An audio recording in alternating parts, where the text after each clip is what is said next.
Bueno, yo soy la doctora Perillo, soy profesora titular consulta del Departamento de Orgánica y yo les voy a dar en este año el tema de espectrometría de masa. Ustedes me conocerán porque el año pasado vimos ultravioleta e infrarrojo y bueno, este tema está relacionado justamente con la parte espectroscópica.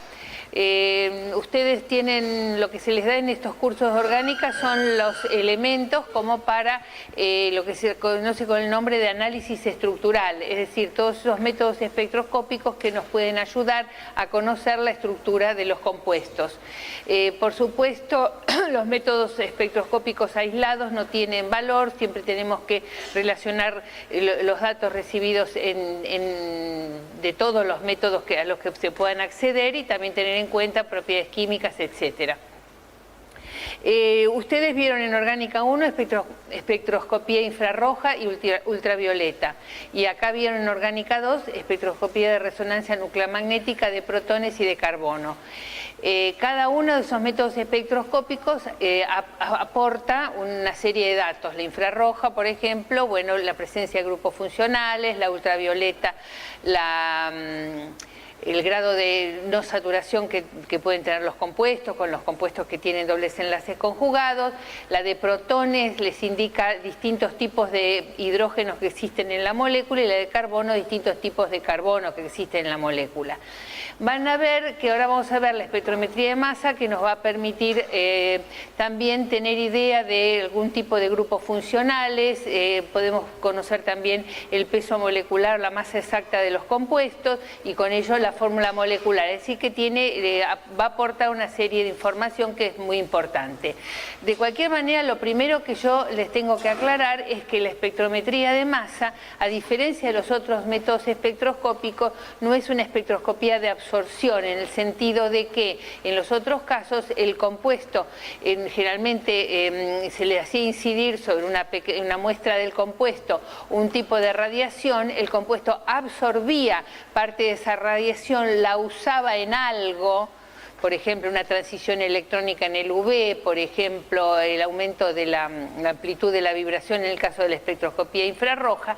En este caso no es esas las características. La espectrometría de masa nos va a permitir obtener espectros de masa y la definición la tienen ahí, ahora la vamos a ir entendiendo bien a medida que vayamos el tema. Les dice, es el registro de la masa y de la abundancia relativa de iones que se forman por fragmentación de la molécula por colisión con especies o partículas de alta energía. Hay muchos tipos de espectroscopía de masa. Muchos de ellos permiten determinar la fórmula molecular, pero en la espectrometría de masa que vamos a ver nosotros ahora, que la vamos a identificar con las letras IE, ese IE antes correspondía a impacto electrónico, por eso hablábamos de espectros de masa por impacto electrónico. Ahora en realidad ese término impacto electrónico no se usa tanto y lo tendríamos que reemplazar por disociación o ionización por electrones, es decir, que la I no sirve tanto para impacto, simplemente por el hecho de que los que estudian el tema consideran que no hay un verdadero choque entre la partícula de alta energía y la molécula, hay una interacción. En este tipo de espectrometría de masa, que es el que nosotros vamos a ver, fundamentalmente resulta de las partículas de alta energía son electrones altamente energéticos, es decir, que pueden ir de 20 a 70 electrón-volt, es la energía que poseen. Entonces vamos a ver ahora, primero vamos a ver qué es lo que pasa cuando ese electrón de alta energía interacciona, por no decir impacta, vamos a decir interacciona con una molécula, vamos a ver qué pasa. Entonces luego vamos a llegar a ver bien cómo es un espectro de masa y esta definición la van a poder entender con mucha facilidad. Lo que ocurre cuando ese electrón altamente energético interacciona o impacta con moléculas indicadas acá en general con la letra M, es que es capaz de sacarle un electrón, hacer que un electrón de la molécula salte. Por eso el resultado les dice dos electrones. Uno es el electrón con el cual se bombardeó y el otro es un electrón de la molécula. Ustedes saben que en la molécula están los átomos, las moléculas tienen átomos que están unidos a través de pares de electrones y también existen electrones desapareados sobre heteroátomos, ¿no es cierto? Bueno, el electrón que puede saltar o puede irse puede ser ya sea de una unión covalente o puede ser de un par de electrones no compartidos de un heteroátomo, ya sea oxígeno, nitrógeno, etcétera. Ahora, si yo tenía originalmente un par de electrones, ya sea de unión o de un heteroátomo no compartidos de un heteroátomo, al irse un electrón, me va a quedar solamente un electrón de los dos. Y además, como si fue un electrón, me va a tener que quedar una carga positiva. Entonces, lo que logramos con este bombardeo de electrones es transformar una molécula en algo que tiene, por un lado, características de catión, porque tiene carga positiva, pero también tiene características de radical libre porque tiene un electrón. Entonces, estas especies que se caracterizan por tener un electrón desapareado y una carga positiva, vamos a llamarlos cationes radicales. En general, y los vamos a ver que van a aparecer en muchas de las cosas que vamos a ver ahora.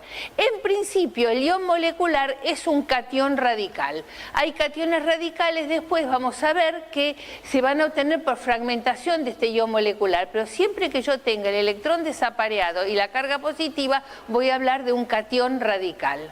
Entonces, el ion molecular que se generó por bombardeo del electrón sobre una molécula originó, por pérdida de un electrón, originó un catión radical. En este caso originó lo que vamos a llamar el ion molecular, cuya masa va a ser exactamente igual a la masa de la molécula, porque la pérdida de electrón prácticamente no va a modificar la masa.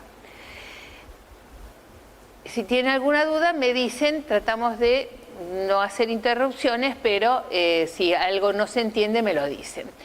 Acá lo que van a ver es cómo se forma y cómo se fragmenta ese ion molecular. ¿Cómo se forma? Ya lo vimos, se formó por pérdida de un electrón cuando impactó otro electrón altamente energético. El ejemplo que damos acá es absolutamente, general, donde una molécula está reemplazada por la letra A, B, C, D, donde cada una de esas letras A, B, C, D podrá ser o un átomo, o un grupo funcional, o un núcleo. Entonces lo hacemos en forma general. Luego vamos a ir a los casos puntuales. Si impacta el electrón altamente energético, ese electrón y otro que se va, me dan estos dos electrones que yo estoy indicando como menos 2e, y entonces la molécula ya se transformó en el ion molecular, con su electrón y con su carga positiva. Ahora, el impacto con esos electrones altamente energéticos determina que ese ion molecular haya absorbido mucha energía y que una manera de que pierda parte de esa energía es rompiéndose. Evidentemente, si se rompen uniones se consume energía. Entonces, como los iones moleculares en general, les vuelvo a repetir, quedaron cargados con mucha energía, luego del impacto con el electrón altamente energético, ese ion molecular va a tener tendencia a fragmentarse. Por eso acá les dice formación y fragmentación del ion molecular. Les dice, el ion molecular es generalmente inestable, eso es lo que yo les acabo de explicar, se fragmenta en otras especies que van a ser evidentemente más pequeñas, es lógico que van a ser más pequeñas. Y dentro de esas especies tenemos otros que podrán ser también cationes radicales, porque tendrán una carga positiva y un electrón desapareado. También tenemos cationes propiamente dichos, es decir, con carga positiva, pero nada más, no cationes radicales, sino cationes, donde van a tener solo la carga positiva. Podrán ser también radicales libres, que ustedes los conocen, o podrán ser moléculas neutras pequeñas, como ser monóxido de carbono, dióxido de carbono, agua, etileno, acetileno, hidrógeno, todas esas moléculas pequeñas, neutras por supuesto, puede ser que sean resultado de una fragmentación. Entonces acá tenemos varias posibilidades, prácticamente todas las posibilidades que luego vamos a ver en cada uno de los casos. Por ejemplo, una posibilidad es que se rompa la unión entre B y C, pero que el electrón desapareado y la carga positiva quede en uno de los fragmentos, por ejemplo en el CD. Entonces este CD es un catión radical también, igual que el que vimos anteriormente, pero por supuesto más chiquito que el ion molecular. AB no tiene carga, es una molécula. Ese AB podría ser el monóxido de carbono, podría ser dióxido de carbono, podría ser agua. Es una molécula, por supuesto, neutra. La otra posibilidad es que cuando se fragmenta entre B y C quede la carga positiva en un fragmento y el electrón desapareado en el otro. En ese caso, AB va a ser un catión propiamente dicho y CD va a ser nada más que un radical libre, tal como los que ustedes conocen y vieron como intermediarios de reacciones. Otra posibilidad tenemos acá, que se haya roto la unión entre A y B, me quede A como un electrón o un radical libre o un átomo, como podría ser cloro, por ejemplo, como podría ser bromo, y que la carga positiva me quede en el fragmento en el otro fragmento que tiene las componentes B, C y D. Otro ejemplo que sería inverso a este, es decir, acá el electrón quedó en la parte AB, mientras que la carga positiva quedó en el CD. Acá tenemos otro fragmento donde, por ejemplo, se formó un radical libre, pero la parte catiónica sufrió un cambio, ya no está B unido a C, B unido a C y C unido a D, sino es B, D, C, es decir, que ahí hubo un reordenamiento, que también vamos a ver si cuando se trastocan algún átomo o un grupo funcional del lugar. Y acá tenemos también otro reordenamiento donde obtengo una molécula neutra y la parte DBC que tuvo un reordenamiento, pero acá quedó como catión radical. Lo que sí tienen que fijarse siempre que si yo parto del ion molecular que tiene una carga positiva y un electrón, los productos tendrán que tener lo mismo. Es decir, esto nada, acá positiva, electrón, acá positiva, electrón, acá electrón, positiva, acá electrón, positiva, electrón, positivo y positivo electrón en el mismo fragmento. No puedo decir que a partir del ion molecular voy a obtener dos cationes. ¿Está claro? Y vayan fijándose que generalmente los fragmentos, todos los que vamos a ver nosotros, tienen una sola carga, que es una carga positiva, no tienen dos cargas positivas. Vamos a volver al anterior. Les dice entonces que el espectro de masa es el registro de la masa y abundancia relativa de los iones que se forman por fragmentación de una molécula por colisión con partículas de alta energía por el caso de los electrones. Es decir, resumiendo, los fragmentos que puedo yo obtener por colisión con esos electrones de alta energía o por interacción van a ser entonces esas cuatro características que vimos: cationes radicales, cationes propiamente dichos, moléculas neutras o radicales libres. ¿Cómo obtendríamos un espectro de masa?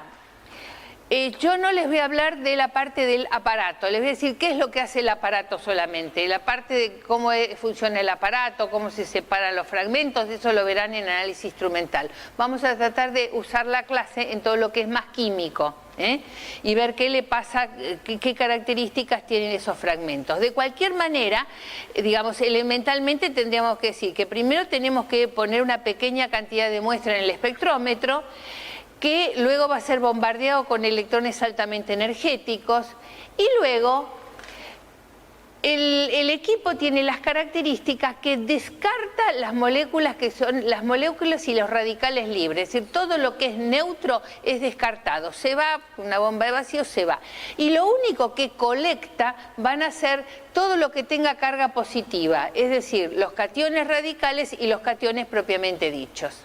¿Está claro? Entonces ahora vamos a darle nosotros importancia justamente a ese tipo de especies cargadas. Es decir, ¿qué es lo que hace? Separa las especies cargadas positivamente, los cationes radicales y los carbocationes. Primero los separa del resto, pero luego los separa de acuerdo a la masa. En realidad lo separa, acá falta una A, lo separa de acuerdo a la relación masa-carga, póngale la A que ahí falta, que se indica con las letras cursivas M sobre Z, es decir, masa sobre carga. Z es para indicar la carga. Ahora, ¿cómo es la carga en todas las especies que estuvimos viendo? ¿Una o dos o tres cargas positivas? ¿Cuántas cargas positivas tenían todo lo que vimos? Una solamente. Entonces, es lo mismo decir, a los efectos prácticos los separa de acuerdo a la masa. Siempre vamos a ver en las abscisas el masa sobre carga, pero vamos a tener en cuenta que la carga es siempre una, entonces ese valor es el valor de la masa. Casos muy especiales que no. Y luego grafica la intensidad relativa de cada pico, es decir, lo que hace, lo separa de acuerdo a la masa y luego calcula la cantidad de iones que hay presente en cada haz que tiene la misma masa.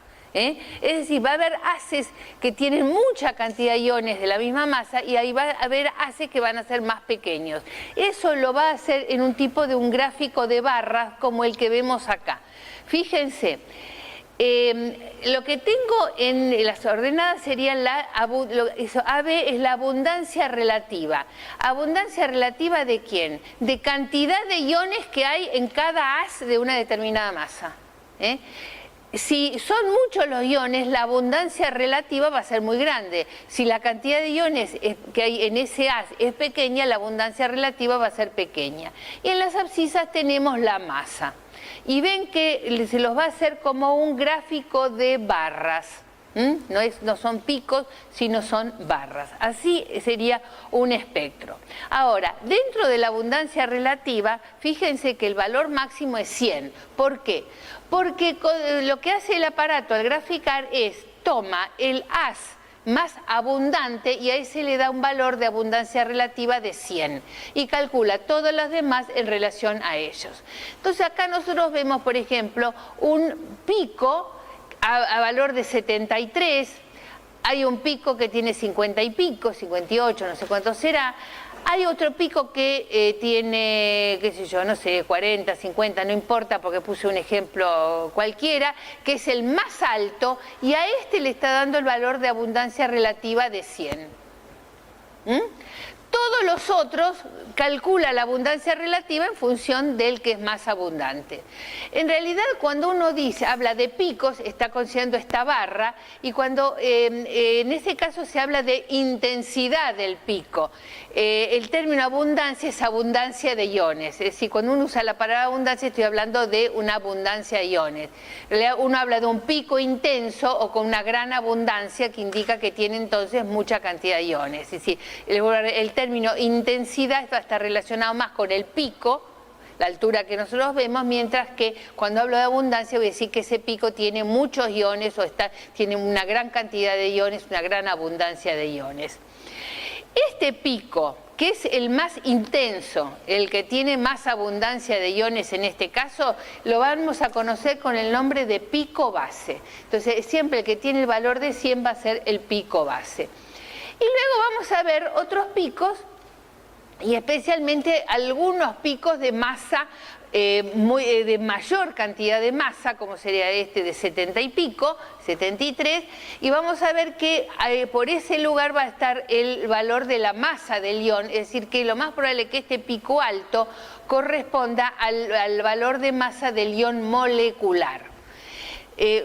Van a ver que al lado de este que yo estoy indicándoles que está marcado como 73 hay uno chiquito, luego vamos a ver la importancia que tiene ese pico, pero en general el pico más relevante de mayor masa va a ser seguramente el que corresponde al ion molecular. Entonces siempre vamos a identificar entonces en los espectros pico base o el pico molecular.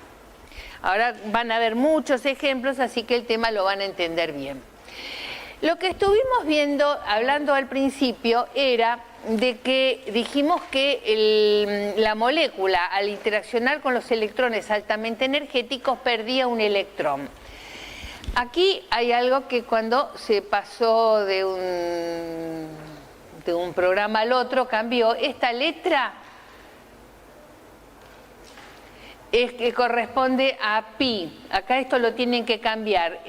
Acá tiene que decir n mayor que pi y pi mayor que sigma. Lo tengo que arreglar en el apunte porque eso fue, o al pasarlo al PDF, algo que hizo el cambio. ¿Está bien ahí? ¿En el PowerPoint? Bueno, dicen que en el PowerPoint, en el PDF, que es el que ustedes bajaron, está bien. Entonces, n mayor que pi mayor que sigma. ¿Qué quiere decir? Lo que queremos ver acá es, si yo tengo una molécula que tiene distintos tipos de electrones de electrones en la molécula, si yo puedo prever cuál fue el electrón que saltó cuando interaccionó con los electrones de alta energía. Y para eso, evidentemente, cuando pierde un electrón, se está produciendo una ionización, ¿no es cierto? Entonces, evidentemente eso está relacionado con el potencial de ionización, que es la energía que yo tengo que dar para que salte un electrón.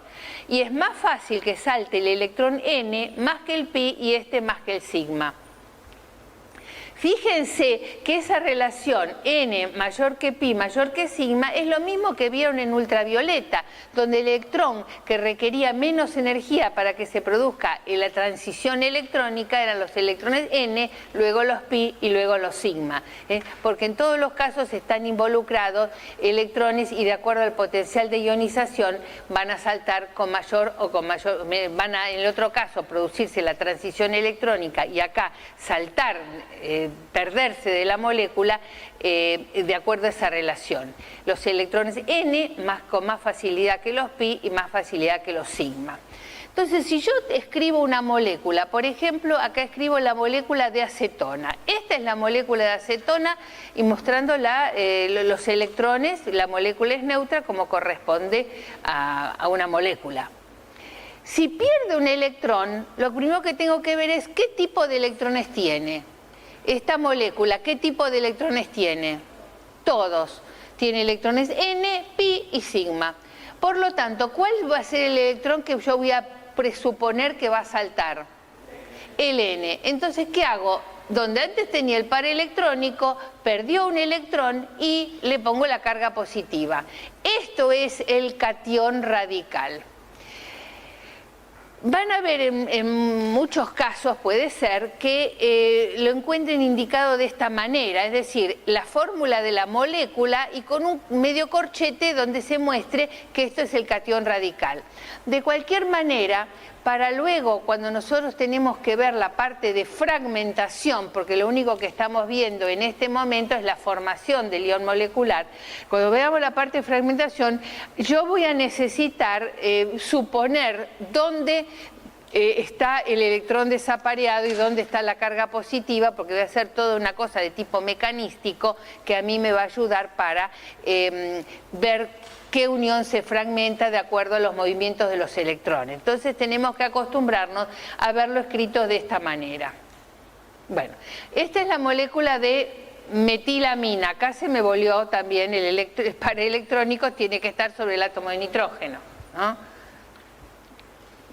Pasar del programa de fórmulas y eso a veces los cambia. Acá tengo el par electrónico, entonces sobre el átomo de nitrógeno. Esto hay que arreglarlo. Si esto pierde el electrón, estamos en lo mismo que anteriormente. ¿Cuántos tipos de electrones tiene la molécula de metilamina? Tiene n y sigma, nada más. Entonces, ¿cuál va a perder? Va a perder los electrones n. Entonces, sobre el átomo de nitrógeno, no acá al costado, voy a ponerle el signo más y el electrón desapareado de esa manera. Y esa va a ser la estructura más probable del ion molecular. La otra manera, fórmula corchete más punto. Lo mismo en el caso de la molécula de etileno. ¿Qué tipos de electrones tiene la molécula de etileno? Pi y sigma. ¿Cuál va a perder? Pi. Entonces, en vez de escribir las dos rayitas indicando los pares electrónicos, una la voy a mantener, que es la que corresponde al enlace sigma, y la otra la voy a reemplazar por el electrón y la carga positiva.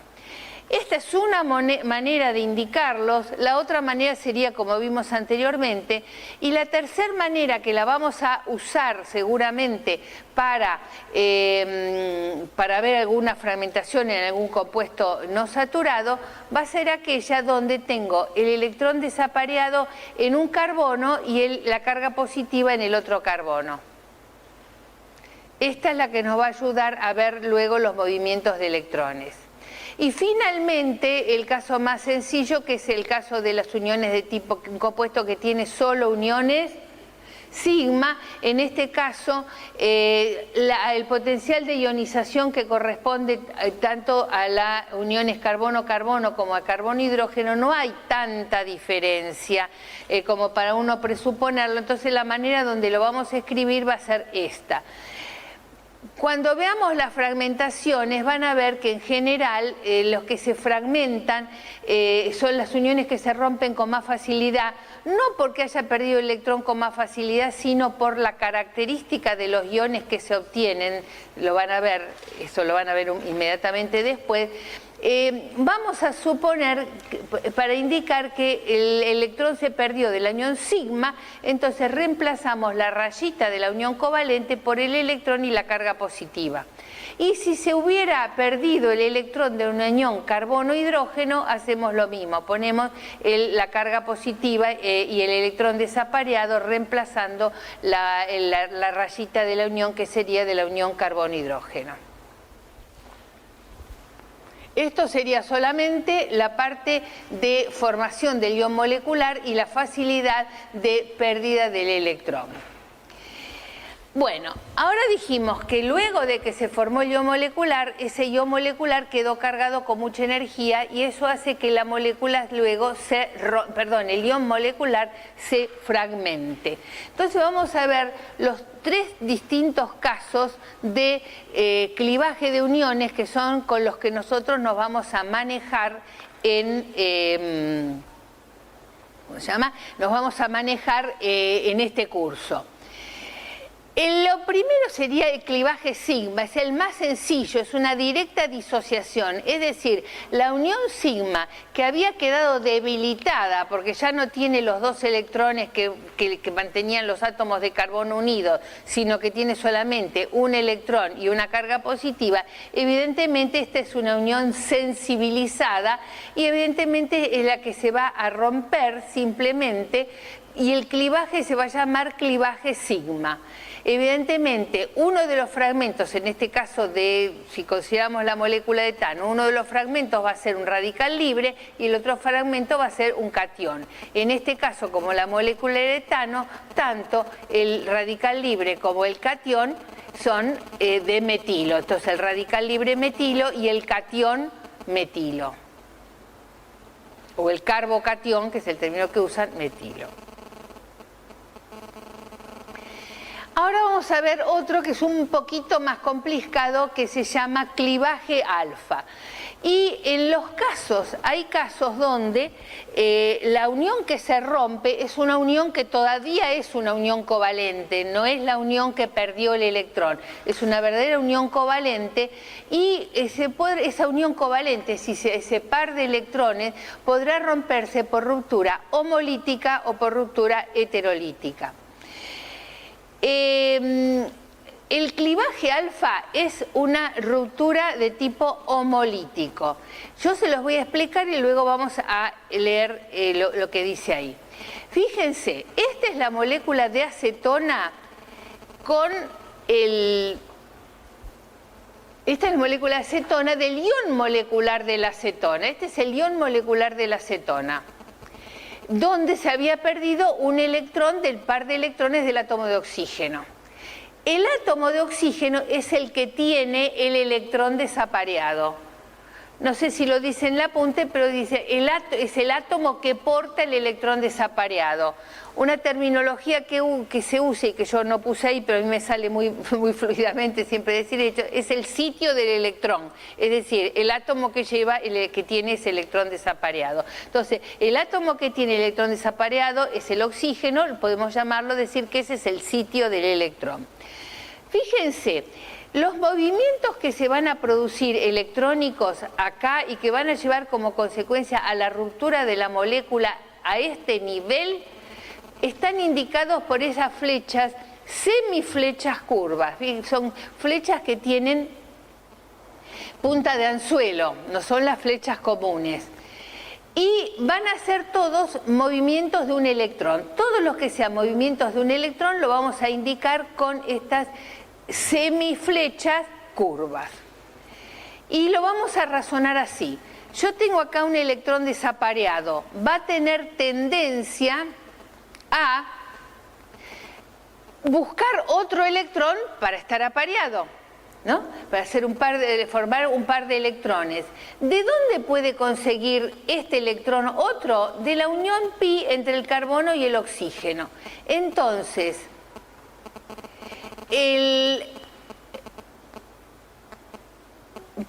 no es que lo consiga del electrón del oxígeno, va a buscar un electrón y lo va a conseguir de esta unión entre este carbono y este carbono. Fíjense, este electrón con un electrón de esta unión carbono-carbono va a formar un par electrónico que va a transformar esa unión carbono-oxígeno en una unión triple carbono-oxígeno. Les vuelvo a repetir, acá tengo el electrón desapareado, busca un electrón, ¿dónde lo encuentra? Lo encuentra en esta unión. Entonces, de esta unión, un electrón va a ir a la unión carbono-oxígeno y junto con el otro van a formar una tercera unión covalente. Mientras que el electrón restante de esta unión carbono-carbono va a volcarse sobre el metilo, por lo cual el ion molecular se va a fragmentar a este nivel. Y me va a originar, por un lado, el radical libre metilo y por el otro lado me va a formar este ion.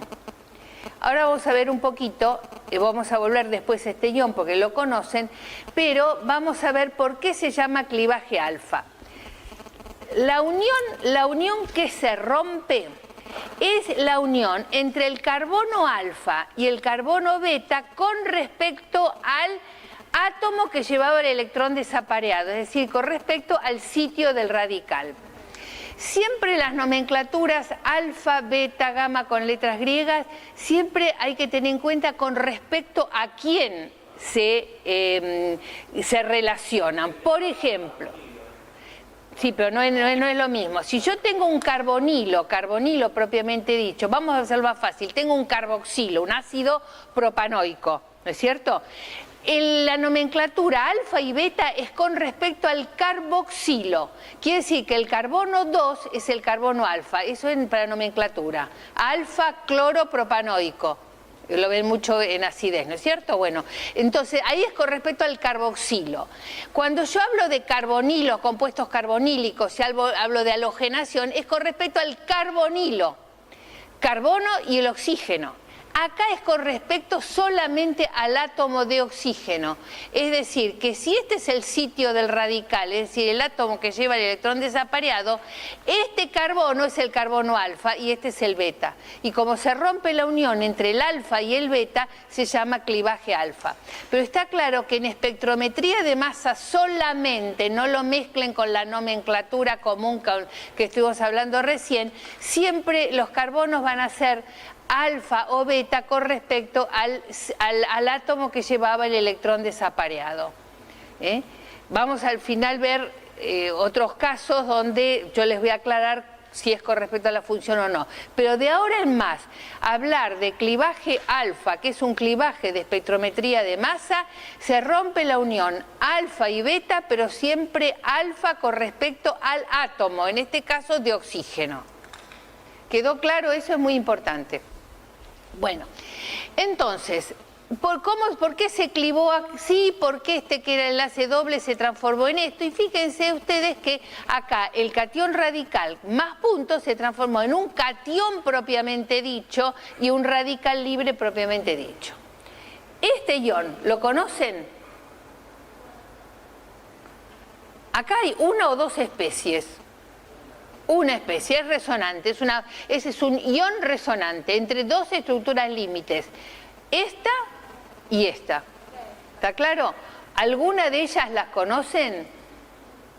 Chicos, vienen de la prueba orgánica 1, se supone. ¿Dónde vieron este ion? ¿En qué reacción fundamental de química orgánica 1 vieron este ion?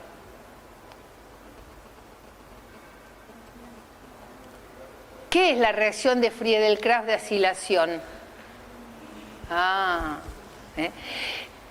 doctora Orelli me dio 2 clases para que yo haga hincapié en cosas de química. ¿Está claro? De química orgánica, que tendrían que tener bien claras y que evidentemente no las tienen bien claras. ¿Por qué es importante esto? Porque es importante esto que está indicado ahí acá abajo, que dice clivajes favorecidos. Porque siempre la molécula, vamos a ver que en general, y en esto voy a hacer mucho, pero mucho hincapié porque es lo que me pide el profesor a cargo de la materia, el clivaje en general se va a lograr originando iones que estén estabilizados. Es decir, la tendencia es algo, se fragmenta porque lo que obtengo está estabilizado. Como los iones que yo voy a obtener van a estar estabilizados. Por eso en todos los casos yo les voy a escribir o ustedes van a tener que deducir cuál es la causa de la estabilización de los iones. No se los pregunto porque vamos a perder 30 segundos que capaz que no me contestan, pero recuerden ustedes que los iones se pueden estabilizar por resonancia, ¿no? ¿Por qué otro efecto? Efecto inductivo, hiperconjugación. Lo que más vamos a hacer hincapié en la parte es de resonancia. Este es un ion estabilizado por resonancia. Y por eso es que el clivaje se produce acá. Yo podría haber visto esta molécula y decía, esto se rompe acá, me da este ion por un lado y me da el radical libre por el otro. Porque el radical libre no va a tener la estabilidad que tiene este ion. El radical libre metilo no tiene estabilización. O sea, esto se reproduce así y me origina un ion estabilizado. Por eso les dice, conduce preferentemente a iones estables, ya sea por resonancia, hiperconjugación, efectos inductivos, etcétera. Volviendo a este ion, ¿cómo se llama este ion? Si quieren, miren esta estructura si la conocen más. ¿Qué tipo de iones eran?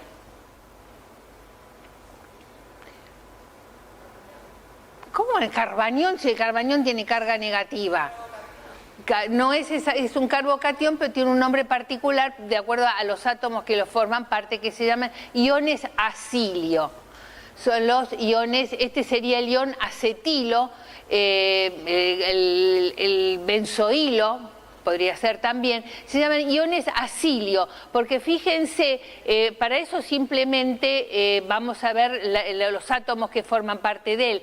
Imagínense ustedes la molécula de ácido acético, si el ácido acético pierde un oxidrilo, les queda un ion, les queda un fragmento carbono-hidrógeno 3 carbonilo. Eso se llaman acilos. Cloruro de acilo, cloruro de acetilo, cloruro de benzoilo, cloruro de propanoilo. Eso es nomenclatura química. El ion correspondiente se llama acilio, es decir, que acilio sería el catión que corresponde por su estructura a los iones acilo. Se llaman iones acilio. ¿Está claro? Entonces se formó este ion acilio. Este ion acilio tiene las dos estructuras resonantes que a mí me están demostrando la estabilidad y para lo cual estoy usando la flecha de resonancia. Y de estas dos estructuras, ¿cuál les parece a ustedes que va a ser la más contribuyente? Es decir, la estructura real se va a parecer más a esta o a esta. No, a la de la izquierda, porque la estabilidad que tienen los iones va a estar relacionado con el número de enlaces covalentes que posea, y este tiene un enlace covalente más.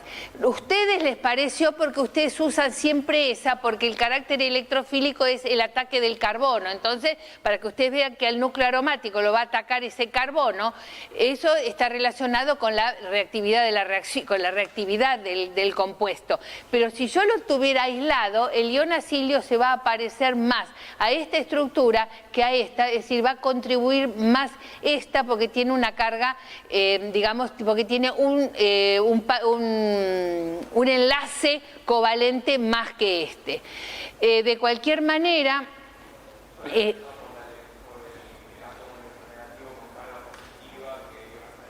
ese átomo, desde el punto de vista de la reactividad, el que va a mantener el carácter electrofílico va a ser el carbono y siempre la unión que va a tener tendencia a formarse va a ser la carbono-carbono, ¿no es cierto? Pero lo que les quiero decir de que se origina un ion acilio, rebobinemos, un ion acilio estabilizado por resonancia entre dos estructuras límites. Es muy probable que ustedes vayan a ver con más facilidad en un diagrama de un espectro de masa esta estructura que esta. Lo que yo yo siempre les voy a pedir es que escriban las estructuras resonantes porque eso justamente es lo que contribuye. Les vuelvo a repetir, para la reacción de Friedel-Crafts usan generalmente esta. ¿Por qué? Porque el átomo que es capaz de hacer el ataque electrofílico va a ser el átomo de carbono, el oxígeno no se va a unir, así que por eso ustedes conocen a esta, pero en realidad es el mismo ion. Y la otra tipo de ruptura es una ruptura heterolítica donde ya ahí un enlace, por ejemplo este enlace carbono-carbono, se va a romper, digamos, de acuerdo a una ruptura de tipo heterolítica, donde los dos electrones vayan juntos. Y en ese caso se usa una flecha curva, pero flecha curva común. Para ver las estructuras de fragmentación yo podré usar tanto esta estructura como esta. Esta es una fragmentación posterior que tiene la molécula, mejor dicho que este ion a su vez se formó y también puede seguirse fraccionando o fragmentándose, y en ese caso se rompería de esta manera, y para mover esta fragmentación estoy usando esta estructura. Les digo, puedo usar cualquiera de las dos. Simplemente les hice algunas aclaraciones. Hasta acá estoy escribiendo este ion acilio, y si este carbono lo tengo con carga positiva, evidentemente esto tiene un efecto electronegativo que va a tener tendencia a atraer este par electrónico sobre el átomo de carbono, generar la molécula de monóxido de carbono. Es un fragmento neutro de una molécula pequeña, no fragmento, sino una molécula pequeña, es un fragmento, pero es una molécula pequeña, y donde en ese caso el metilo va a ser el que tiene la carga positiva. Esa es una segunda fragmentación. Cuando veamos, luego vamos a ver todas las cosas generales, luego vamos a ver función por función, y entonces vamos a ver tanto fragmentación de compuestos carbonílicos, aldehídos, cetonas, amidas, ácidos propiamente dicho, ésteres, etcétera, y todos van a tener un clivaje alfa y posteriormente seguramente una ruptura heterolítica de ese. Según qué compuesto, no porque, qué sé yo, en la molécula etano tiene solamente clivaje sigma. Y puede ser que puede empezar otra unión molecular, puede empezar con una ruptura heterolítica si tengo un átomo fuertemente electronegativo, como ser un éter, como ser un derivado halogenado. Ahora lo vamos a ir viendo caso por caso, pero acá vemos primera fragmentación, segunda fragmentación y los tres ejemplos de clivaje de uniones que nosotros vamos a ver luego en los distintos casos. Fíjense, acá tiene que decir clivajes alfa en compuestos saturados. ¿Qué dice el apunte? Sí, entonces fue un problema del PowerPoint que en algún momento pasándolo de un lado al otro pasó. Fíjense, lo que vimos anteriormente eran clivajes alfa en un compuesto no saturado, ¿no es cierto? Como era el compuesto carbonílico, la acetona. Ahora vamos a ver todos clivajes alfa en compuestos saturados. Todos estos compuestos tienen átomos de oxígeno o átomos de nitrógeno o halógenos. En todos los casos pueden producirse clivajes de tipo alfa. Luego les vuelvo a repetir, ahora lo vemos y luego cuando veamos alcoholes vamos a repetirlo, y cuando veamos derivados halogenados lo vamos a repetir. Entonces, supongamos que yo tengo un alcohol. El alcohol interaccionó con el electrón altamente energético, y por lo que explicamos anteriormente, el electrón que saltó era el electrón del par de electrones sin compartir del átomo de oxígeno. Este es entonces el ion molecular que me corresponde al alcohol. En el clivaje alfa, el átomo que lleva el electrón es el oxígeno. Este carbono es el carbono alfa, y cualquiera de los otros carbonos de cualquiera de los restos, lo vamos a hacer con el R1, va a tener el carbono beta. Por lo tanto,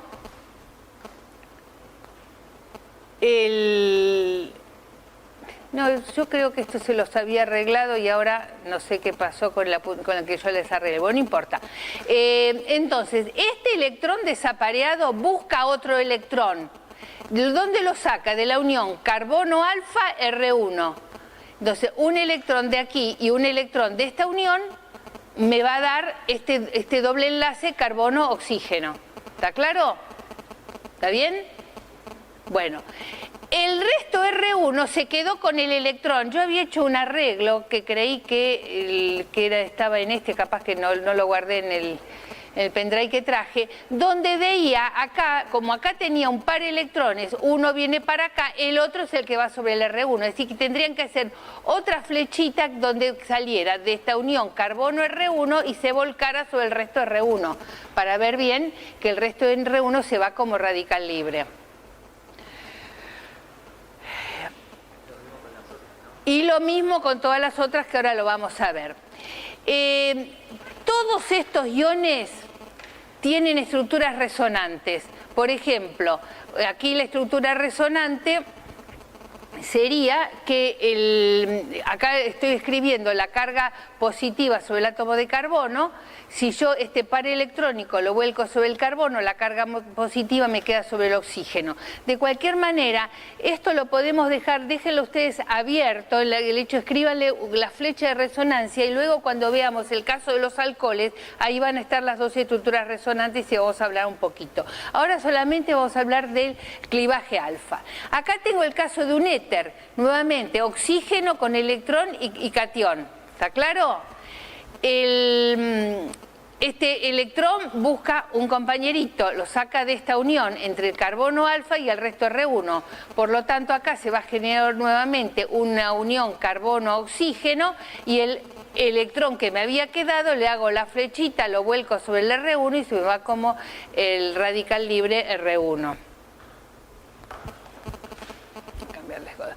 Lo mismo en el caso de las aminas y lo mismo en el caso de los derivados halogenados. Todos los casos igual, termínenlo ustedes, agréguenle las flechitas que corresponden para la ida del resto R1. Fíjense, en este caso aquí también se corrió la carga positiva. Esta carga positiva tiene que estar sobre el átomo de oxígeno.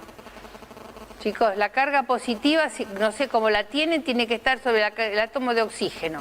Acá está bien, está sobre el átomo de oxígeno. Acá sobre el átomo de nitrógeno y acá sobre el átomo de cloro. Vamos a ver que estos iones, que acá lo podríamos llamar como la carga es positiva, está sobre el átomo de oxígeno, lo llamaríamos un ion oxonio. Vamos a ver que tiene su estructura resonante contribuyente. Acá otro ion oxonio, este sería un ion iminio y este es un ion cloronio. De acuerdo a esas estructuras como están escritas, tengo cargas positivas sobre los heteroátomos. De esto luego vamos a volver a verlo en alcoholes, en éteres, en aminas y tal vez en derivados halogenados. Simplemente lo que hagan hincapié en lo siguiente: el electrón está sobre el oxígeno, el carbono alfa es la unión que se rompe es entre alfa y beta, es decir, el concepto de carbono alfa para exclusivamente la espectrometría de masa. ¿Quedó claro eso?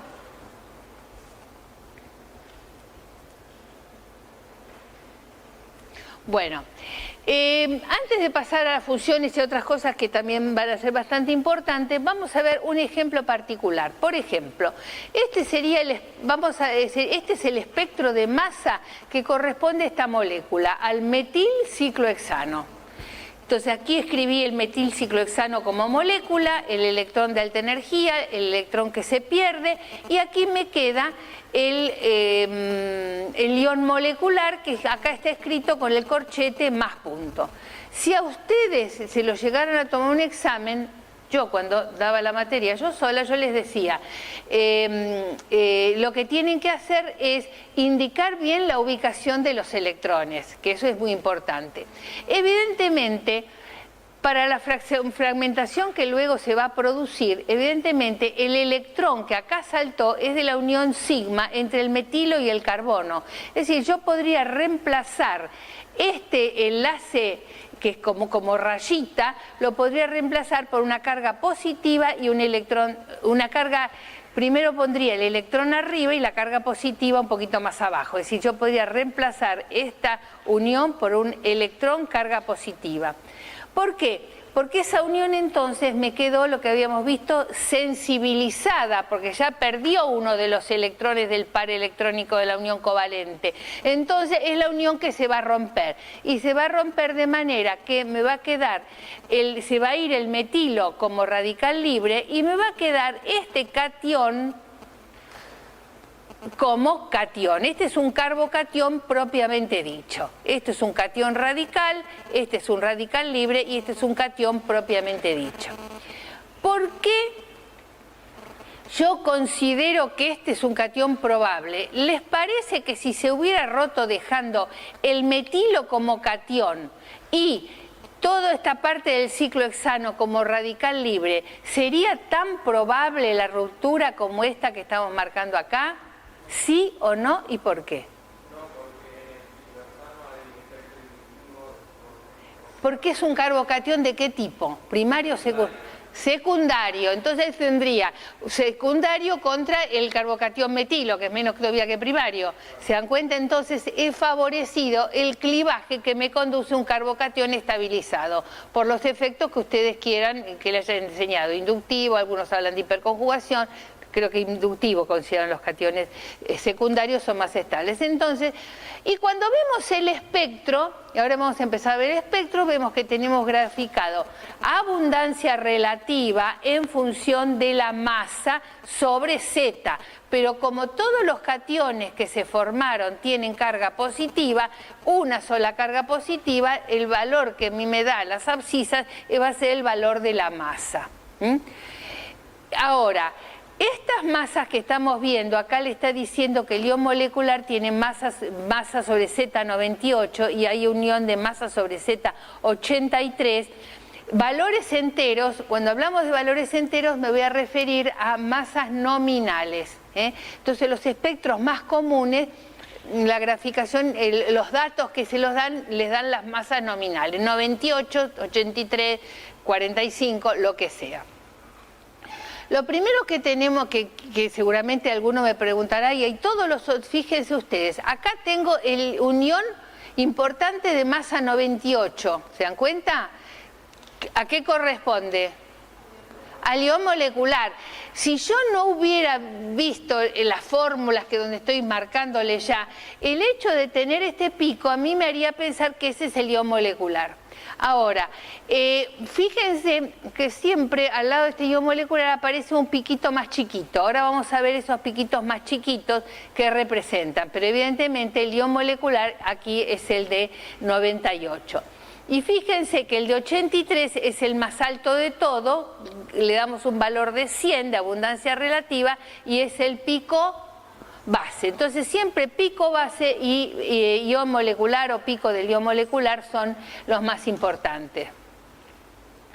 Le está diciendo el 98 es el ion molecular, ya les está aclarando que en algunos casos, algunos espectros puede faltar, es decir, cuando esos iones moleculares tienen mucha energía, pueden fragmentarse hasta totalmente, entonces directamente no aparece. Entonces vamos a ver luego una regla que nos va a permitir pensar si realmente el ion molecular es el que nosotros pensamos o no, eso lo vemos después.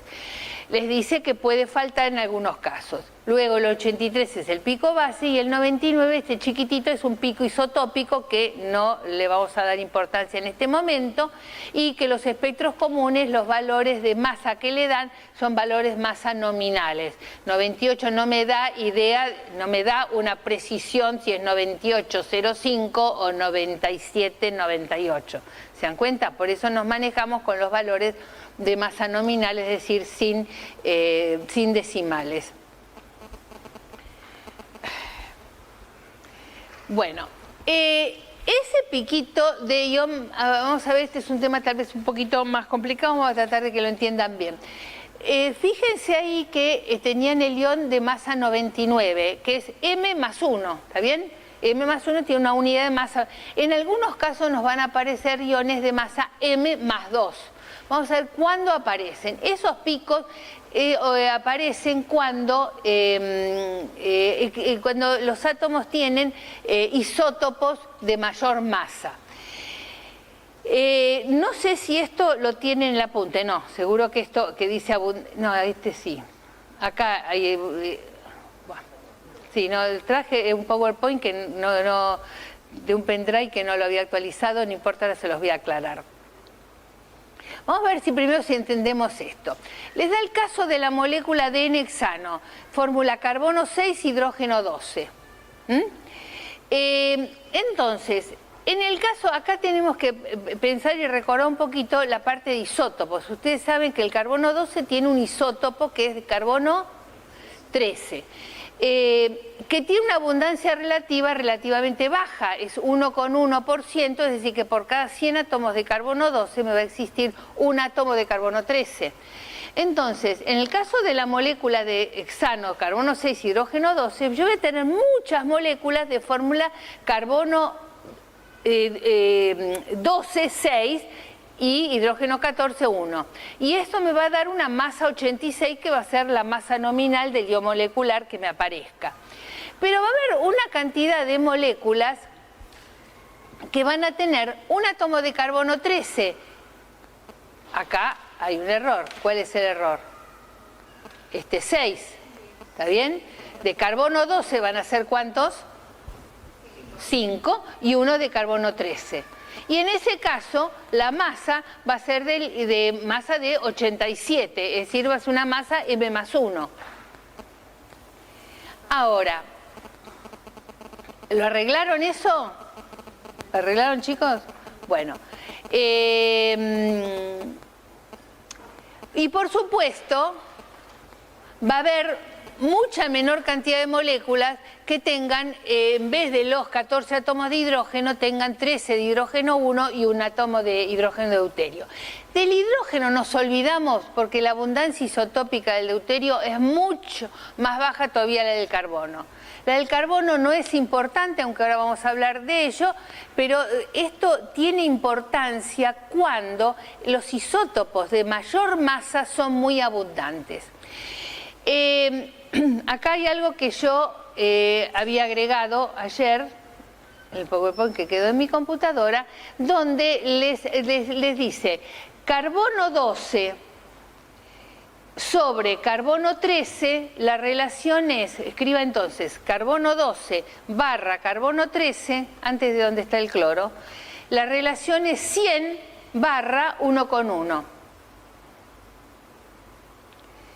Imagínense ustedes la molécula de metano, para buscar una cosa sencilla. Por cada 100 moléculas de metano voy a tener una molécula, con carbono 12 voy a tener una molécula con carbono 13. Cuanto más átomos de carbono tenga la molécula, la cantidad de moléculas que va a tener un átomo de carbono 13 va a ser mayor. Si yo tengo, por ejemplo, el butano, tengo 4 átomos de carbono. Entonces, si multiplico el número de átomos de carbono por la abundancia relativa, me da un 4%. Quiere decir que si el ion molecular le doy un valor de máximo de 100, aunque sea más chiquito, digo esto vale 100, el piquito isotópico va a valer 4%. ¿Se dan cuenta? Por eso es que son tan chiquitos. ¿Cuándo se pueden hacer abundantes los iones isotópicos en una molécula que tenga solo carbono e hidrógeno? Cuando tenga muchos átomos de carbono. Si tiene 40 átomos de carbono, entonces yo, hacia el ion molecular, digo esto vale 100, el pico isotópico va a valer 40.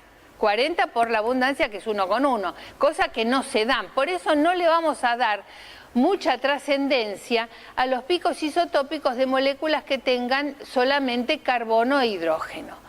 ¿Cuándo son abundantes y por qué nos van a servir para la parte espectroscópica de espectrometría de masa estos picos isotópicos? Cuando los átomos tienen tienen isótopos de mayor masa muy abundantes. Y esos son dos casos solos que vamos a ver, que son el cloro y el bromo.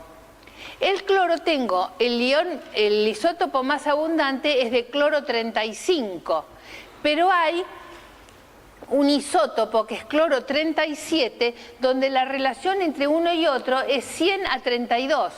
Dicho de manera más simple, 3 a 1. por cada 3 átomos de cloro 35 voy a tener un átomo de cloro 37. Así que si yo tengo 4 moléculas de cloro de metilo, voy a tener 3 con cloro 35 y una con cloro 37.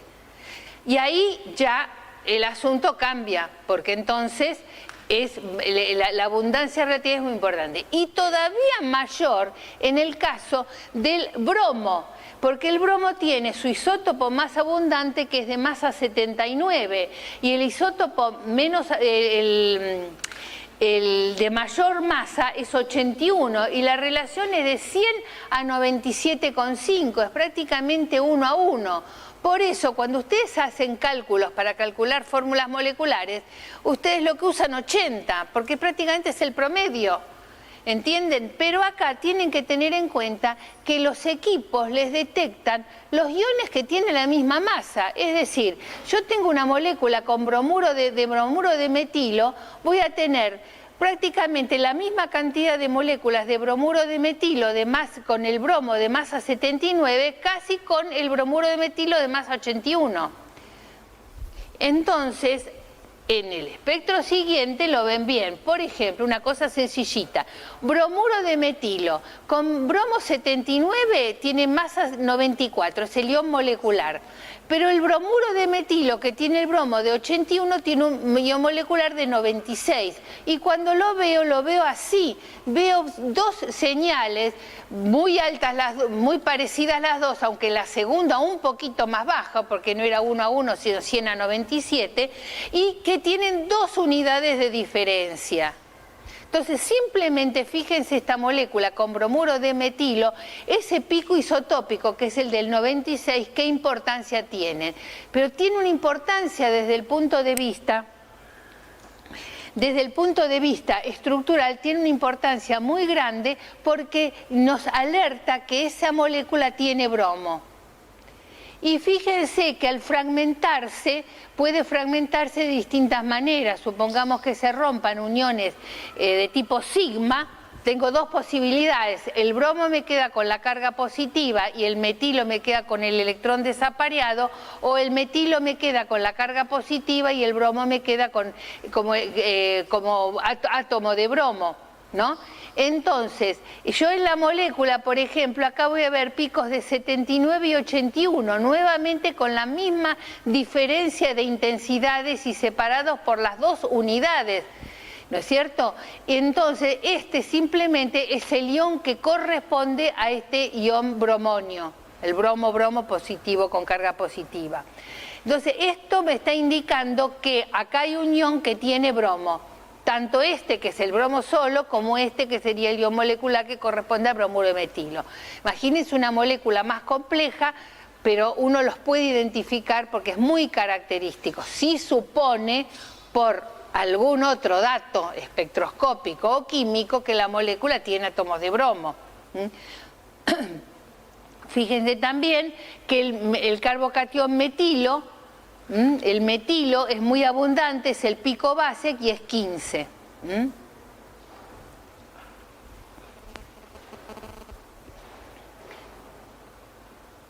Ah, no. A ver cómo hago. Ahí estamos. Bueno.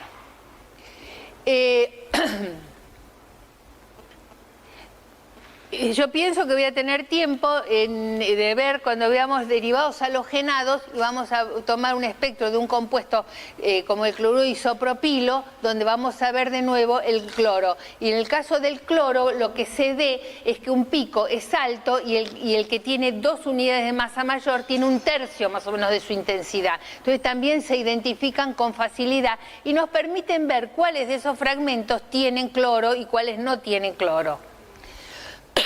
Vamos a ver ahora la aplicación de los espectros de masa. En principio podríamos decir la determinación del peso molecular, aunque eso tiene una serie de limitaciones y si yo voy a considerar que el pico que tiene yo masa, mayor masa, cuando ya excluí lo que considero que serían los picos isotópicos, ese es el ion molecular, ese sería el valor de la masa de la molécula, de ese ion molecular. tiene limitaciones en este método de espectroscopía electrónica por el hecho que en muchos casos el ion molecular no aparece. Hay una regla, hasta ahora apareció en todo, de repente vamos a ver un ejemplo donde no aparece. Hay una regla que se llama, es la regla del nitrógeno, que me va a ayudar a pensar si ese ion que me aparece de mayor masa puede ser el ion molecular o puede no serlo.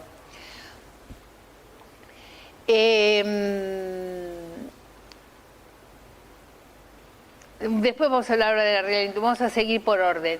Me permite identificar y caracterizar los compuestos, es decir, de la misma manera, si yo tengo dos sustancias que son iguales, o tengo una y busco en un catálogo y pienso que es de un determinado compuesto y hago el espectro y los comparo.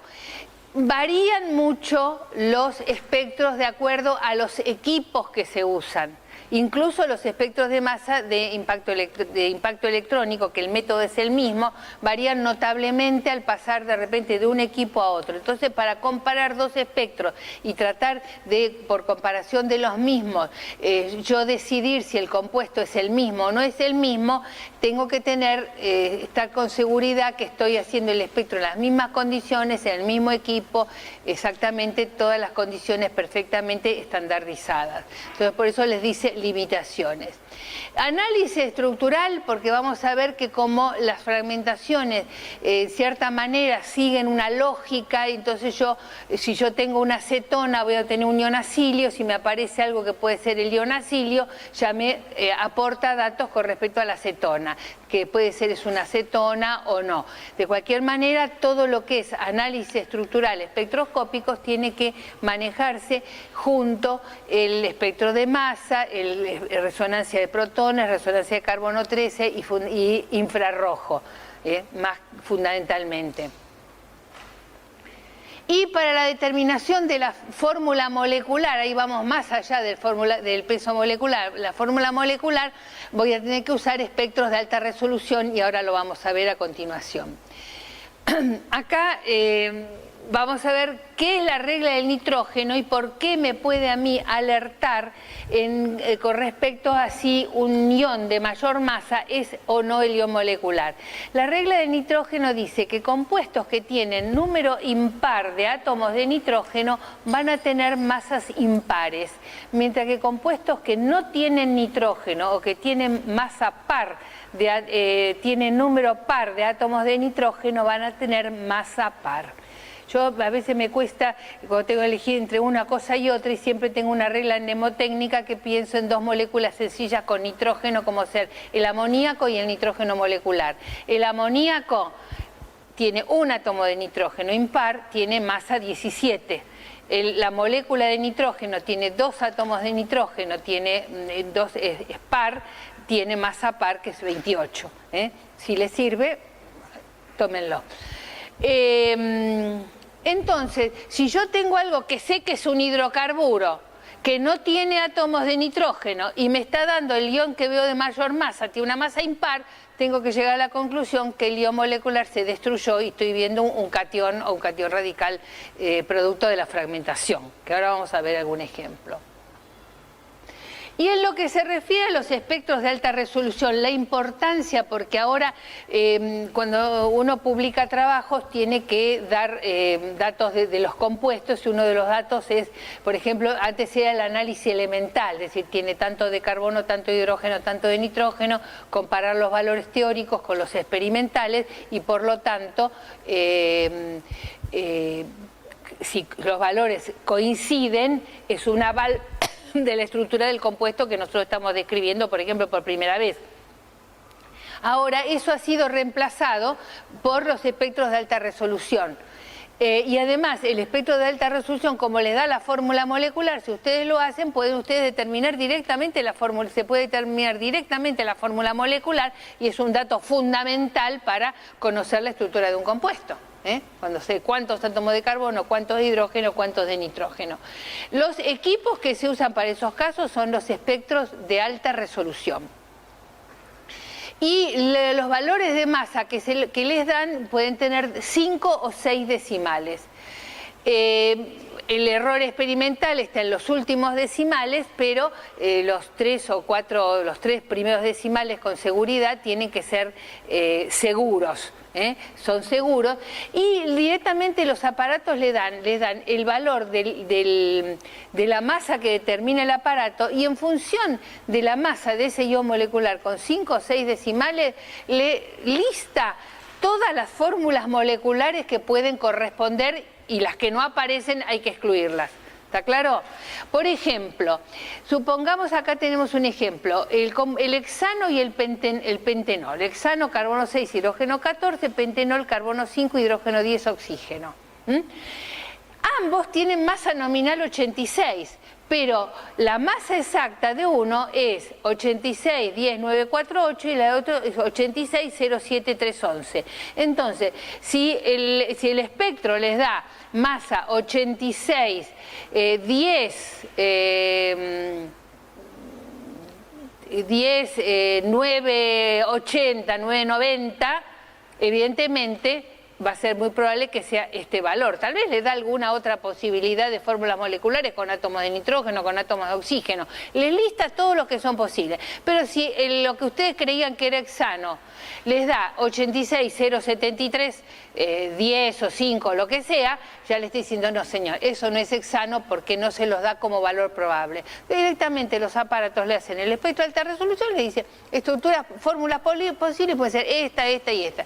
Les da de repente alguna que es completamente ilógica, un compuesto que yo con 5 nitrógenos o cosas por el estilo, que algunos los descarta y toma de ahí los valores que le pueden corresponder y lo analiza en relación a los otros datos que tengamos. Sí. Usted está comparando dos compuestos que tienen la misma Masa la fórmula molecular, pero en el espectro de masa no se puede diferenciar. Sí, también. Sí, no, después el espectro. Lo que pasa que el espectro de masa por ionización, que es la que estamos viendo nosotros, les da fragmentación y también les da masa de alta resolución.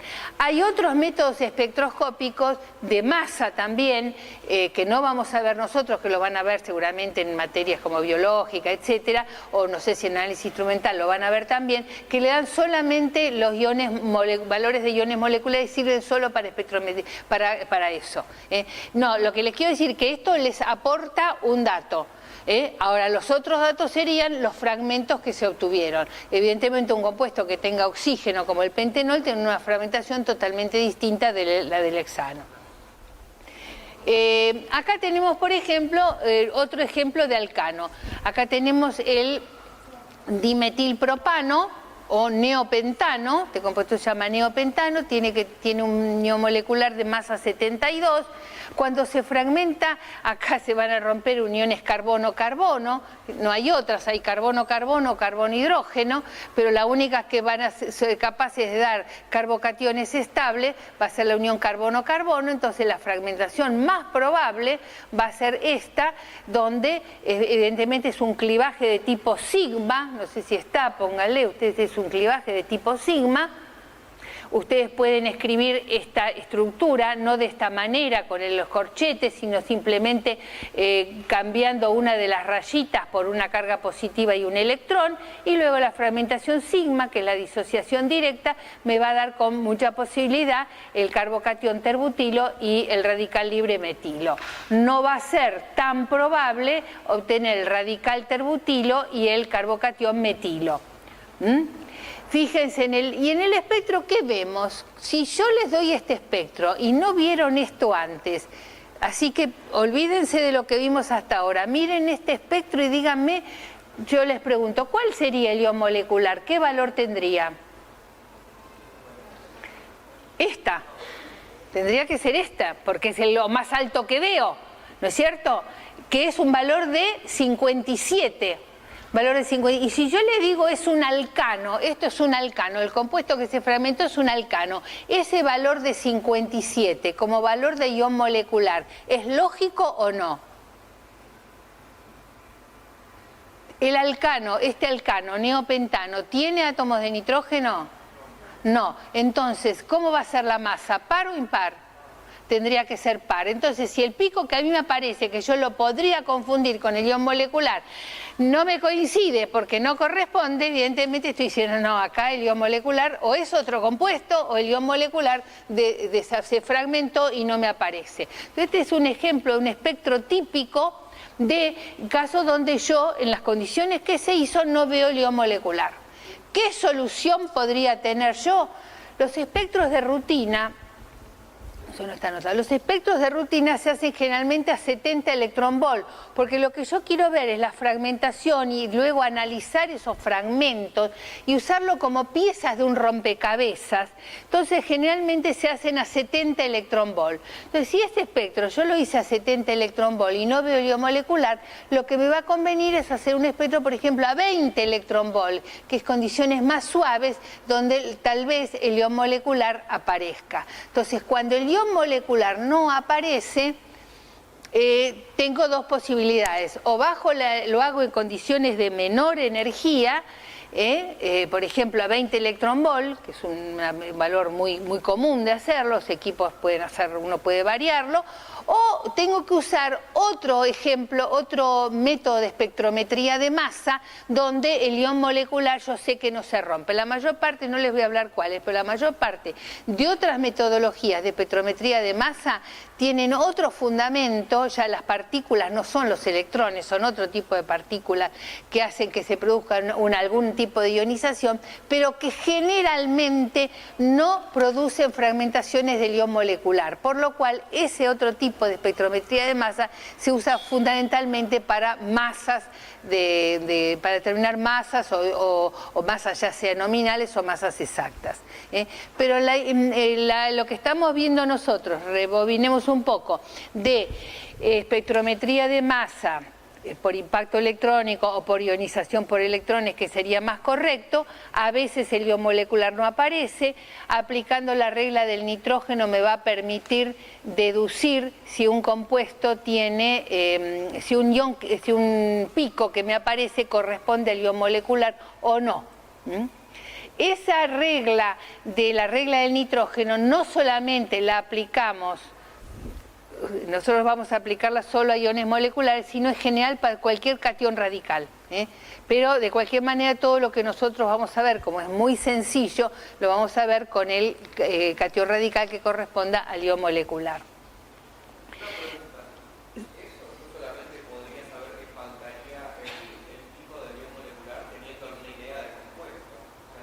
Lógico. Por eso les digo siempre que esto no lo pueden analizar en forma independiente, no pueden analizarlo independiente, no les aporta algún tipo de información. Si ustedes después hacen, por ejemplo, un espectro a 20 electronvolt y le aparece el pico de 72, algo que normalmente se hace es ver desde el ion molecular qué fragmentos puede perder para llegar a un pico importante. Por ejemplo, de 72 menos 57 me da 15. 15 corresponde a un radical metilo. Entonces, cuando el ion molecular le resto 15 y me aparece un pico importante, evidentemente ahí hubo una fragmentación donde se perdió un metilo que pesa 15. En otros casos, del ion molecular menos 18 aparece un pico importante y me está diciendo que probablemente perdió agua.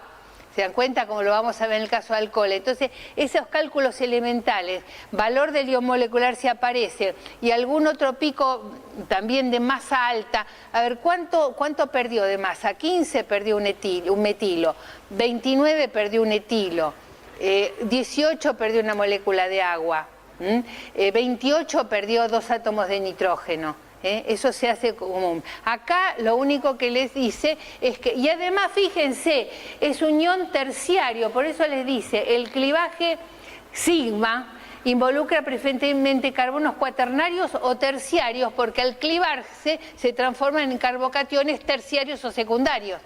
¿Está claro? Bueno, acá tenemos, por ejemplo, otro ejemplo, ya un poco más complejo, que es el de la molécula de N-hexano. Es una molécula lineal, una cadena normal de átomos de carbono, y bueno, el hexano tiene masa 86. Este es el espectro, y en el valor de masa 86 me aparece un pico. Ven que acá aparece, en las condiciones que hizo, aparece el ion molecular. Fíjense que este es 86, acá hay un piquito que está marcado 71, perdió 15, quiere decir que ahí lo que se perdió es un metilo. En realidad, prácticamente esta molécula se puede fragmentar en cualquiera de las uniones carbono-carbono. Y se puede fragmentar de manera que le quede la carga positiva en un resto y el electrón en otro, o viceversa. Entonces, por ejemplo, si se rompe la unión entre el metilo y un carbono que le sigue, el carbono alfa que le sigue al metilo, y el metilo se va como radical libre, me va a quedar unión que es el ion de pentilo, que tiene masa 71, me quedan 5 carbonos, uno se me fue como radical libre, me quedan 5 carbonos. La otra posibilidad es que se rompe y se pierda un etilo, entonces me queda una cadena de butilo de valor 57. Otra posibilidad es que se pierda un propilo, me quede un ion de masa 43. Y otra posibilidad es que se pierda un butilo y que me quede un ion de masa 29, como que corresponde al carbocatión etilo. Es decir, prácticamente se fragmentaron todas las uniones y me dieron radicales libres y carbocationes que son complementarios, porque si yo los sumo me da el valor del compuesto, desde el de 2 carbonos, carbocatión etilo, hasta el carbocatión pentilo. Fíjense que todos tienen una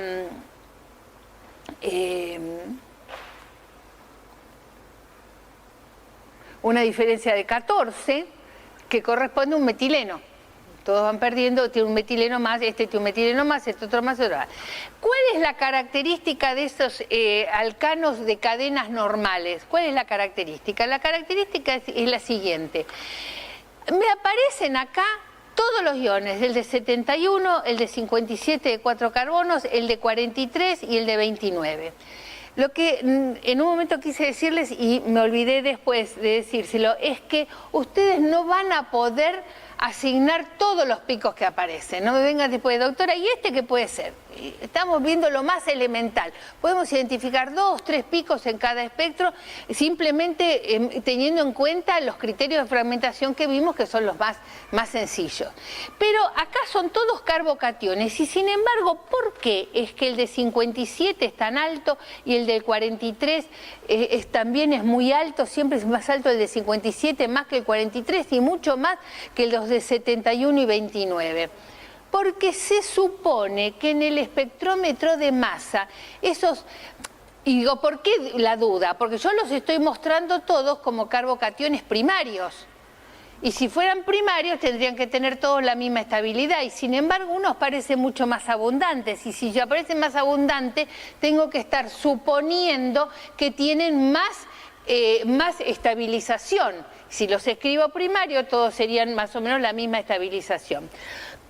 Se acepta que en el espectrómetro de masa estos cationes sufren un proceso de reordenamiento, y en realidad lo que es un carbocatión de tipo de butilo, N-butilo, se transformó en el espectro de masa en un terbutilo, que entonces sí es mucho más estable. Y los que eran de 3 carbonos, carbocatión N-propilo, N minúscula propilo, cadena lineal, se me transformó en un isopropilo, que es secundario, que tiene más estabilidad.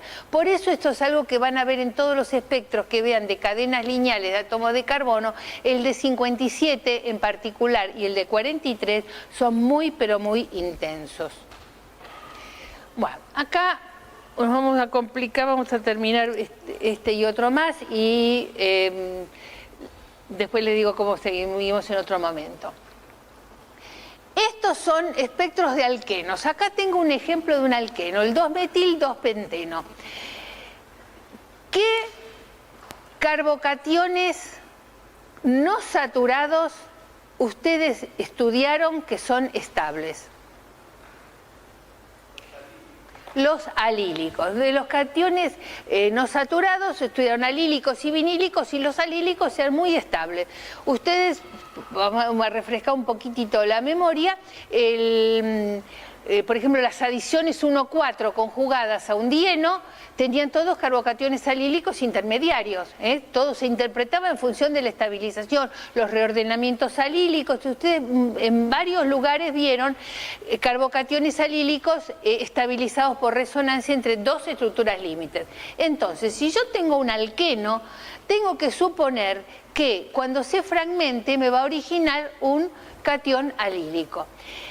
Ahora vamos a verlo desde el punto de vista del clivaje alfa, pero si no, simplemente, si yo veo esta molécula, ¿por dónde va a tener que romperse para darme un carbocatión de tipo alílico?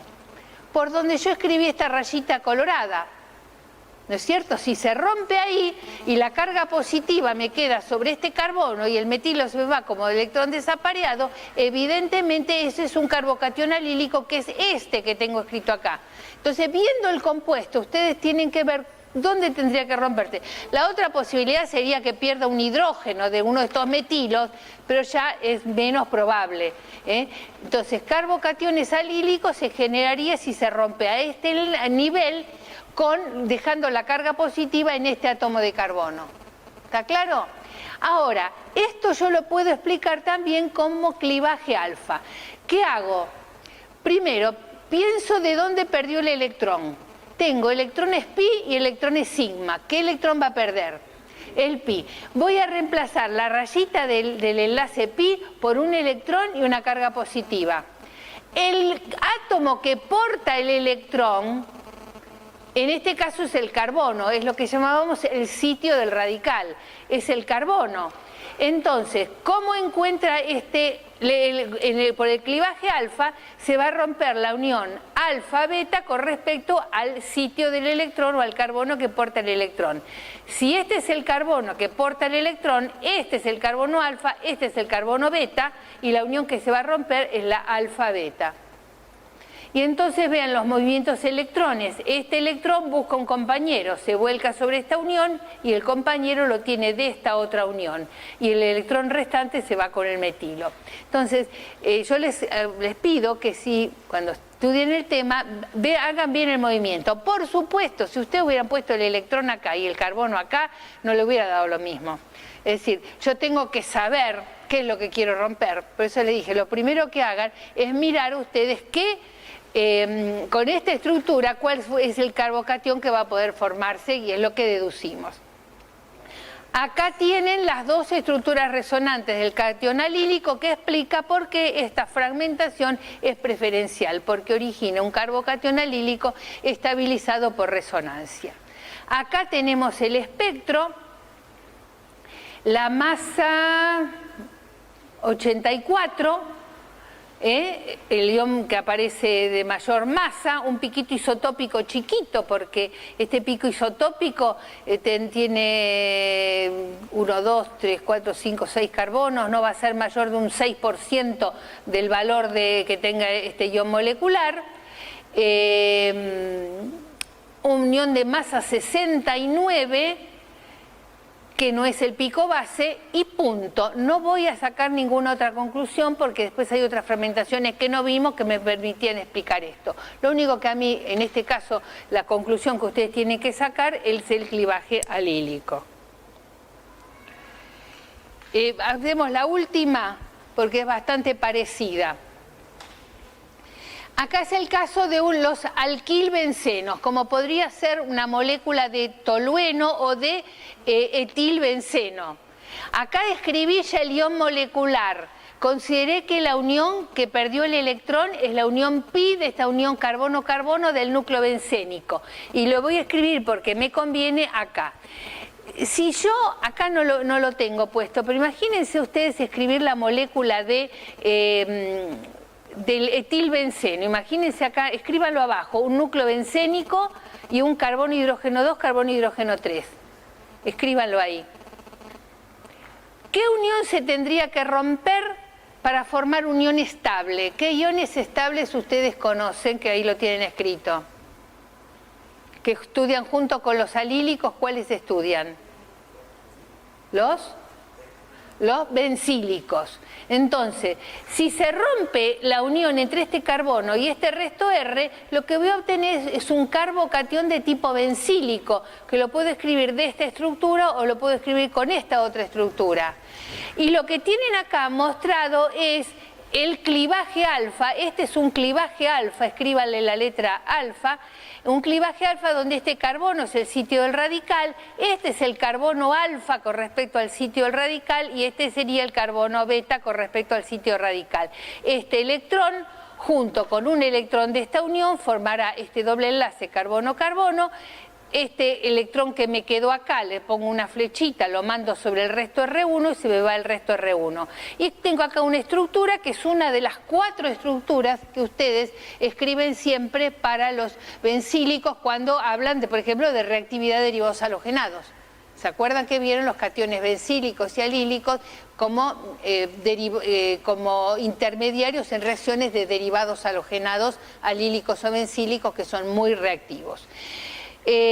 Ahora, lo que se acepta, como ustedes vieron también la parte de aromaticidad, el carbocatión bencílico tiene una estructura, fórmula molecular carbono 7, hidrógeno 7 y una masa de 91. Ustedes con el doctor Postigo estudiaron que hay un ion que tiene masa 91, que es un ion aromático no clásico, que es el ion tropilio. ¿Se acuerdan de aromaticidad, el ion tropilio?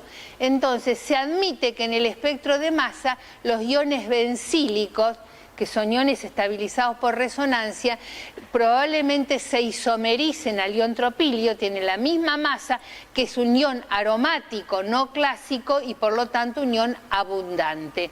Por eso la abundancia es un detalle que se dice de la misma manera que los radicales alquílicos terciarios, primarios, lo estabilizábamos por isomerización en el terciario, acá se admite, se dice que probablemente los iones bencilo que se generen por estos tipos de clivajes se isomericen a los tropilio. Y de paso repasan un poco de aromaticidad, que esto lo estudiaron. A mí me va a quedar pendiente la segunda parte, con Nacho van a coordinar una fecha donde yo voy a grabar la clase. Si es un horario que no hacen nada, no sé si se les va a promocionar o no, y si no va a aparecer en el campus de la facultad en la clase griega. La clase tiene todo el resto de este apunte. Todo lo que nos falta lo tenemos que dar en otra clase. Gracias, chicos. Listo.